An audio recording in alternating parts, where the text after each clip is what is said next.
નમસ્કાર વિદ્યાર્થી મિત્રો, વર્લ્ડ ઇનબોક્સ એકેડેમી અમદાવાદ શાખામાંથી હું મિતેશ સોલંકી આપનું હાર્દિક સ્વાગત કરું છું.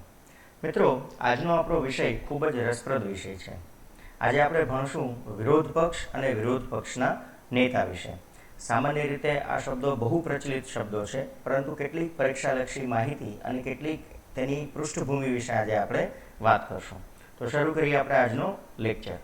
મિત્રો, આપ સૌ જાણો છો કે ભારતની સંસદમાં બે ગૃહ આવેલા છે. લોકોનું પ્રતિનિધિત્વ કરતું ગૃહ એટલે લોકસભા અને રાજ્યોનું પ્રતિનિધિત્વ કરતું ગૃહ એટલે રાજ્યસભા. આ બંને ગૃહની અંદર તમને બે પ્રકારના નેતાઓ જોવા મળશે. એક સત્તા પક્ષ તરફથી બેસતા નેતાઓ અને બીજા વિરોધ પક્ષ તરફથી બેસતા નેતાઓ. તો સત્તા પક્ષ આપણે કોને કહીએ? તો સત્તા પક્ષ તમે જાણો છો કે જેમની પાસે સરકાર બનાવવા માટેની જરૂરી બહુમતી હોય તે પક્ષને આપણે સત્તા પક્ષ કહીએ છીએ. અને જે અલ્પસંખ્યક રાજકીય પક્ષ હોય, મતલબ કે સરકાર બનાવવા માટે જરૂરી તેમની પાસે બેઠકો ન હોય, તો તેમને આપણે અલ્પમત ધરાવતા રાજકીય પક્ષ તરીકે ઓળખીએ છીએ. સત્તા પક્ષને શાસક પક્ષ અને વિરોધ પક્ષને આપણે વિપક્ષ તરીકે ઓળખીએ છીએ. અને ગૃહની અંદર સત્તા પક્ષના નેતા સામાન્ય સંજોગોમાં ભારતના તત્કાલીન વડાપ્રધાન હોય છે, જ્યારે વિરોધ પક્ષની અંદર જે સૌથી મોટો રાજકીય પક્ષ હોય વિરોધમાં બેસતો, તેના નેતાને આપણે વિપક્ષના નેતા અથવા તો વિરોધ પક્ષના નેતા તરીકે ઓળખીએ છીએ. હવે આજે વિપક્ષ અને વિપક્ષના નેતા છે તેની આપણે થોડી પૃષ્ઠભૂમિની વાત કરીએ. તો આ પૃષ્ઠભૂમિ આપણને ક્યાંથી મળી? તો આપ સૌ જાણો છો કે આપણી જે લોકશાહી છે તે આપણે મોટાભાગે ઇંગ્લેન્ડની સિસ્ટમને અપનાવી છે. અને એટલે જે ઇંગ્લેન્ડનું વેસ્ટમિનિસ્ટર મોડેલ છે એ વેસ્ટમિનિસ્ટર મોડેલના આધારે જ ભારતમાં પણ તમે સંસદીય લોકશાહી જે છે તે અપનાવી છે. એટલે આપણે ક્યાંક ને ક્યાંક ઇંગ્લેન્ડમાંથી ઘણું બધું શીખ્યા છે એવું અહીં આપણે કહી રહ્યા છીએ. હવે ઇંગ્લેન્ડની અંદર એક વિશિષ્ટ પ્રણાલી છે અને આજે પણ છે. એ પ્રણાલી એવી છે કે રાણી જે છે ત્યાંની ક્વીન એ આજે પણ સરકારના અધ્યક્ષ તરીકે વર્તે છે. ભારતમાં વંશ પરંપરાગત કોઈ બાબત નથી એટલે આપણે આ લાગુ નથી પડતું, પણ હું તમને પૃષ્ઠભૂમિ કહું છું. તો ઇંગ્લેન્ડમાં રાણી જે છે એ આજે પણ સરકારની અધ્યક્ષ છે. અને તેના માટે જ ઇંગ્લેન્ડમાં રાણી એટલે કે ક્વીન આજે પણ ખરા અર્થમાં વર્ચસ્વ ધરાવે છે. એટલે રાણીને આપણે સંપ્રભુ અથવા તો સાર્વભૌમ સત્તાધીશ કહીએ છીએ. ભારતમાં આ સ્થિતિ નથી. ભારતમાં વાસ્તવિક સત્તા વડાપ્રધાન પાસે છે અને રાષ્ટ્રપતિ પાસે માત્ર નામ માત્રની સત્તા છે. આને લીધે ઇંગ્લેન્ડમાં શું થાય છે કે જે કોઈ પણ પક્ષ સંસદમાં બહુમતી મેળવી અને સરકાર બનાવશે તો રાણીના વર્ચસ્વ નીચે તે કામ કરશે. માટે તે સરકારને આપણે હર મેજેસ્ટીઝ ગવર્મેન્ટ તરીકે ઓળખીએ છીએ. હવે અહીંયા રાણીનું જ વર્ચસ્વ છે, માટે જે વિરોધ પક્ષ બને છે તો તેને પણ આપણે શું કહીએ છીએ? હર મેજેસ્ટીઝ ઓપોઝિશન કહીએ છીએ. મતલબ કે બંને પક્ષ જે છે તે રાણીના જ છે. સરકાર પર રાણીના જ પક્ષ દ્વારા ચાલે છે અને સરકારનો વિરોધ કરનારો જે પક્ષ છે તે પણ રાણીના જ અંડરમાં કામ કરે છે. પણ અહીંયા એક બીજી વિશેષ બાબત છે જે આપણે ત્યાં નથી. તમને ખબર છે કે સંસદની અંદર જે સરકાર જેને બહુમતી મળી છે એ સરકાર બનાવશે. અને સરકાર બનાવવું એટલે શું?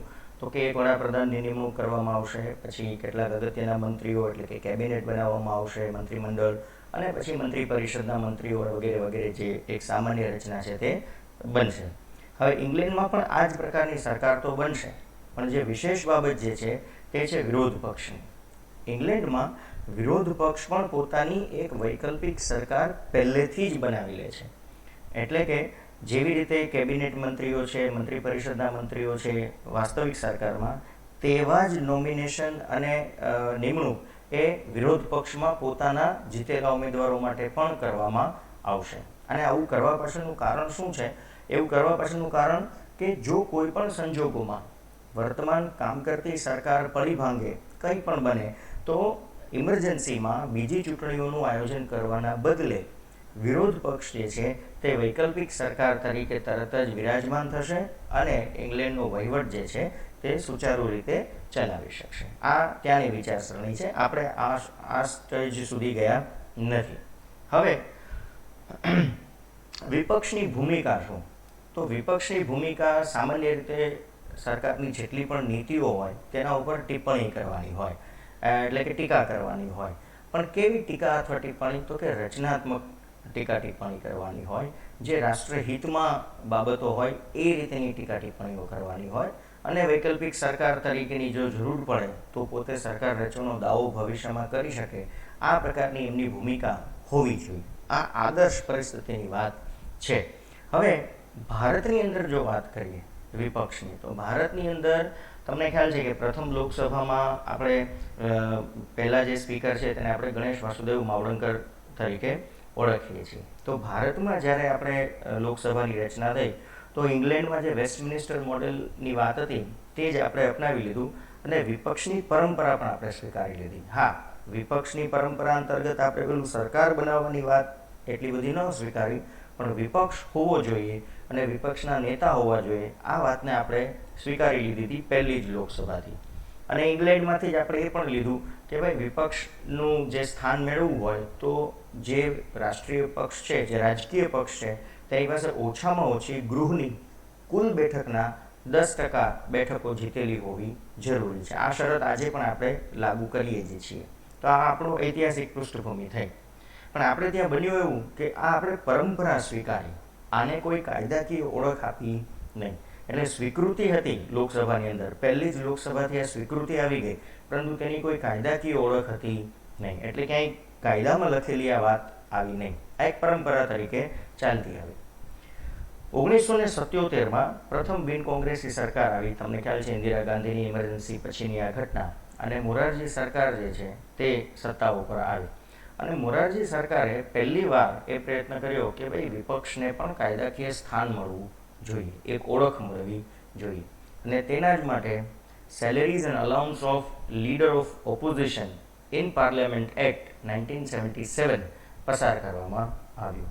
અને આ કાયદાને લીધે જ ભારતની અંદર ગૃહમાં વિરોધ પક્ષ અને વિરોધ પક્ષના નેતાને એક કાયદાકીય સ્થાન આપવાની વાત થઈ. હવે આજે કાયદો પસાર થઈ ગયો એટલે વિપક્ષના નેતા માટેની જોગવાઈ જે છે તેને કાયદાકીય ઓળખ મળી ગઈ. હવે વિપક્ષમાં બેસવા માટેની કેટલીક વાતો પણ કરી લઈએ. તો કે ભાઈ વિપક્ષમાં જે સૌથી વધુ બેઠકો ધરાવતું હોય, એટલે કે ઓછામાં ઓછી ગૃહની કુલ બેઠકના 10% તો હોવા જ જોઈએ, પણ વિપક્ષમાં એ સૌથી વધારે બેઠક ધરાવતો હોવો જોઈએ. પરંતુ ગણતરીની દ્રષ્ટિએ જુઓ તો લોકસભા જે છે એની 545 બેઠક, એના 10% એટલે કે 55 બેઠક હોવી જોઈએ જો લોકસભામાં વિપક્ષનું સ્થાન મેળવવું હોય તો. અને રાજ્યસભાની વાત કરીએ તો રાજ્યસભામાં 245ના 10% એટલે 24.5, પણ અડધો સભ્ય તો બેસે નહીં ગૃહમાં, એટલે 25 સભ્યો અથવા તો 25 બેઠક રાજ્યસભામાં જીતવી જરૂરી છે. પરંતુ આ જે કાયદો આપણે વાત કરી છે, salaries and allowance of LOP in parliament act, એમાં કેટલીક જોગવાઈઓ કરવામાં આવી. એક તો 10% વાળી જોગવાઈ કરવામાં આવી. બીજું, વિપક્ષ અને વિપક્ષના નેતા તરીકેની સ્વીકૃતિ કોને આપવી તેનો અંતિમ નિર્ણય એ ગૃહના અધ્યક્ષ લેશે એવું સ્પષ્ટ કહી દેવામાં આવ્યું. અને જો ગૃહના અધ્યક્ષ એ વસ્તુને સ્વીકારે તો જ એમને વિપક્ષના નેતા તરીકેનું સ્થાન મળશે, આ કાયદામાં સ્પષ્ટ કરી દેવામાં આવ્યું. હવે શરૂઆતમાં શું હતું, તમને ખ્યાલ છે કે ભારત સ્વતંત્ર થયું ત્યારે કોંગ્રેસ પક્ષનો દબદબો હતો. એટલે શરૂઆતમાં તો શું હતું કે મોટાભાગના ભારતના રાજ્યોમાં અને કેન્દ્રમાં દરેક જગ્યાએ કોંગ્રેસની જ સરકાર હતી. એટલે વિપક્ષ જેવું કોઈ સ્થાન કે વિપક્ષ જેવી કોઈ રાજકીય બાબતની ક્યારેય કોઈ ચર્ચા કરવામાં આવતી નહીં. ઘણા વર્ષો સુધી કોંગ્રેસ જે છે તેનો દબદબો રહ્યો. પણ 1984માં રાજીવ ગાંધી જ્યારે સરકારમાં આવ્યા, એટલે તમને ખ્યાલ છે કે ઇન્દિરા ગાંધીની હત્યા પછી રાજીવ ગાંધીને સરકારમાં બેસાડવામાં આવ્યા, ત્યારે કમ્યુનિસ્ટ પાર્ટીને 22 બેઠક મળી અને ભાજપને સૌ પ્રથમવાર જે છે તે 2 બેઠકો પ્રાપ્ત થઈ. હવે આ તો છતાં બી તમે જુઓ તો 545 અને 245ની વાત કરો તો બંને પક્ષ જે છે તે નિષ્ફળ જાય છે. માટે અહીંયા પણ વિરોધ પક્ષના નેતા કે વિપક્ષની કોઈ વાત કરી શકાય એવું હતું નહીં.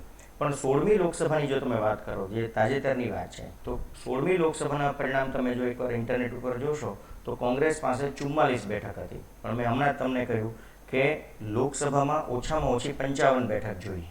એટલે ફરી પાછી 16મી લોકસભામાં તમે જોશો તો વિપક્ષ કે વિપક્ષના નેતાનું સ્થાન આપણે ખાલી રાખ્યું હતું.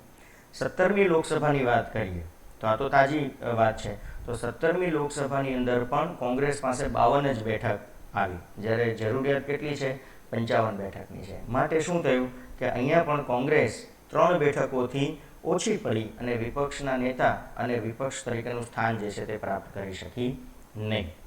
હવે આપણે ત્યાં વિરોધ પક્ષ પાસેથી શું અપેક્ષા છે? તો વિરોધ પક્ષ પાસેથી અપેક્ષા એવી હોય કે વિરોધ પક્ષ જવાબદાર રીતે, ધારદાર રીતે સરકારની આલોચના કરે. આલોચના કરવી એટલે કે ટીકા ટિપ્પણી કરે, આરોપ ન કરે. ટીવીની ડિબેટ ઉપર અને સામાન્ય રીતે અત્યારનું જે આપણું રાજકીય વાતાવરણ છે તેમાં સકારાત્મક ટિપ્પણીઓ ઓછી અને આરોપ પ્રત્યારોપનું તમને મહત્ત્વ વધારે જોવા મળે છે. તો આ આલોચના અને આરોપ વચ્ચેનો તફાવત શું? મિત્રો, આ રાજ્ય વ્યવસ્થાનું બહુ ગુણવત્તાસભર લેક્ચર હું તમને આપી રહ્યો છું. આ વસ્તુ સમજવાથી એક જવાબદાર નાગરિક ઊભા થાય છે. તો આલોચના અને આરોપ સમજીએ તો આલોચના કરવા માટે વિરોધ પક્ષે અધ્યયન કરવું પડે. કોઈ પણ બાબતનો વિરોધ કરવો એ વિરોધ પક્ષનું કામ નથી. વિરોધ કરવા માટે પણ તમારે અધ્યયન કરવું પડે, સરકારની નીતિઓમાંથી ખામીઓ શોધવી પડે. આરોપ કેવા હોય? સામાન્ય રીતે આધારહીન હોય, માત્ર આરોપ કરીને છૂટી જવાનું, જે યોગ્ય નથી. બીજું, મેં હમણાં જ કીધું એમ કે સરકારની નીતિઓમાં રહેલી ખામીને ઉજાગર કરવાની હોય, એટલે કે સરકારી નીતિઓનો અભ્યાસ કરી અને એમાં રહેલી ભૂલો સરકારને દર્શાવવાની હોય. હવે અહીંયા તમે શું કહો છો? સરકારની બધી નીતિઓ જ ખોટી છે. એમ સંપૂર્ણ નીતિ ખોટી કહી શકાય નહીં, કેમ કે સત્તા પક્ષમાં જે લોકો બેઠા છે એ લોકો બુદ્ધિશાળી એટલા તો છે જ કે દેશ ચલાવી શકે. તો નીતિમાં રહેલી ખામીઓ શોધવાની છે, નીતિને ખોટી સાબિત કરવાની નથી. એટલે કે રચનાત્મક ટિપ્પણી હોવી જોઈએ. જ્યારે આરોપમાં શું થાય છે? ખંડનાત્મક વાતો થાય છે, જે યોગ્ય નથી. વિકલ્પ આપવા બહુ જરૂરી છે. એક તંદુરસ્ત વિરોધ પક્ષ કોને કહેવાય? તો કે ભાઈ સરકારની નીતિઓનો અભ્યાસ કરે, તેમાં રહેલી ખામીઓ શોધે અને ખામીની સાથે સાથે વિકલ્પ આપે કે જો અમે સરકારમાં હોત અથવા અમારા જો મંત્રી આ બાબતને સંભાળતા હોત તો અમે આ બાબતને આ રીતે હેન્ડલ કરી હોત. આને કહેવાય વિકલ્પ આપવું. માત્ર આરોપ પ્રત્યારોપની વાત આપણે કરતા નથી. આરોપની અંદર તો શું હોય? અકારણ વિરોધ, કે સત્તા પક્ષ જે કંઈ પણ કરે એનો બસ વિરોધ કરવો એ જ આપણો જન્મસિદ્ધ અધિકાર છે, એ યોગ્ય વિચાર નથી. હવે આવું કરવા પાછળનું કારણ શું છે? તો કે જ્યારે વિરોધ પક્ષ આલોચના કરતો હોય, સકારાત્મક આલોચના કરતો હોય, તો તમને ખબર છે કે લોકસભા અને રાજ્યસભા ટીવી હવે તો બધા જોઈ શકે છે. તો તમે નિરીક્ષણ હેઠળ હો છો. કોના નિરીક્ષણ હેઠળ? તો આમ જનતાના નિરીક્ષણ હેઠળ છો. હવે આમ જનતાનું નિરીક્ષણ હોવાને લીધે શું થાય? તો કે 5 વર્ષ તમે વિરોધ પક્ષમાં બેસીને કેવી આલોચના કરી, કેવી રચનાત્મક ટિપ્પણીઓ કરી, તમે સરકારને કેવા કેવા વિકલ્પો આપ્યા, એ જનતા જોતી હોય છે. એટલે 5 વર્ષના અંતે જ્યારે ચૂંટણીઓ આવે અને બંને પક્ષ ફરી મત મેળવવા માટે મેદાનમાં ઉતરે તો લોકો તમને એ પૂછશે કે અમે તમને શા માટે મત આપીએ? તો તમે જવાબ આપી શકો કે અમે 5 વર્ષમાં સરકારની આટલી રચનાત્મક ટિપ્પણીઓ કરી, જે આપણે ટેલિવિઝન પર જોઈ હશે, અને અમે આટલા વિકલ્પો પણ સૂચવ્યા સરકારને. એટલે અમારી નીતિ અને અમારી વિચારધારા આ પ્રકારની છે. જો તમે અમને મત આપશો, અમે સરકાર બનાવશું, તો અમે આ પ્રકારે તમારી સેવા કરશું. આ વિરોધ પક્ષની ભૂમિકા છે, જે આપણા અહીંના વાતાવરણમાં થોડું ખૂટે છે. હવે માત્ર વિરોધની જ વાત નથી. વિરોધ પક્ષ નામ છે એનો મતલબ એવો નથી કે વિરોધ જ કરે. જે લીડર ઓફ ઓપોઝિશન હોય, વિરોધ પક્ષ અને વિરોધ પક્ષના નેતા, એ સરકારને સહયોગ પણ કરતા હોય છે. એટલે કે સારા નિર્ણયને બિરદાવવો, સારા નિર્ણયમાં સહયોગ આપવો, એ પણ એમનું કામ છે. અને આ જે એક્ટની આપણે વાત કરી, જે મોરારજી દેસાઈ દ્વારા લાવવામાં આવ્યો, એ અંતર્ગત એલઓપી જે છે, એટલે કે લીડર ઓફ ઓપોઝિશન, એમને કેબિનેટ મંત્રી સમકક્ષ દરજ્જો અને સેલરી આપવામાં આવતી હોય છે. એટલે તમે સમજી શકો છો કે એનું સ્થાન ખૂબ અગત્યનું છે. અને બીજું કે CIC સેન્ટ્રલ ઇન્ફોર્મેશન કમિશન છે, CVC છે, સેન્ટ્રલ વિજિલન્સ કમિશન છે, લોકપાલ જેવી અગત્યની જે બાબતો છે, આમના પસંદગી સમિતિઓમાં પણ એલઓપીને સ્થાન આપવામાં આવતું હોય છે. તો ક્યાંક ને ક્યાંક વિરોધ પક્ષ જે છે તેની સકારાત્મક ભૂમિકા પણ હોય છે, એ આપણે સમજવાનું છે. એક પરીક્ષાલક્ષી નાની એવી બાબત કે વિરોધ પક્ષના પ્રથમ નેતા ભારતમાં કોણ હતા? તો એમનું નામ યાદ રાખજો. લોકસભામાં હતા સુભાગસિંહ અને રાજ્યસભામાં હતા શ્યામનંદન પ્રસાદ મિશ્રા. કદાચ પરીક્ષામાં પૂછી શકે તેના માટે આ છે. આજના લેક્ચરમાં હું તમને હોમવર્ક આપું છું મિત્રો. ધારો કે વિપક્ષની અંદર 2 રાજકીય પક્ષ એવા છે જેમને એક સરખી બેઠકો મળી છે. ધ્યાનથી સાંભળજો, સત્તા પક્ષની વાત નથી કરતો. વિપક્ષમાં આવનારી જેટલી રાજકીય પાર્ટીઓ છે એમાં 2 રાજકીય પક્ષ એવા છે કે જેમની પાસે એક સરખી બેઠકો છે. તો પછી વિપક્ષનો દરજ્જો અને વિપક્ષના નેતાનો દરજ્જો કોને આપવો એ નિર્ણય કેવી રીતે અને કોણ લેશે?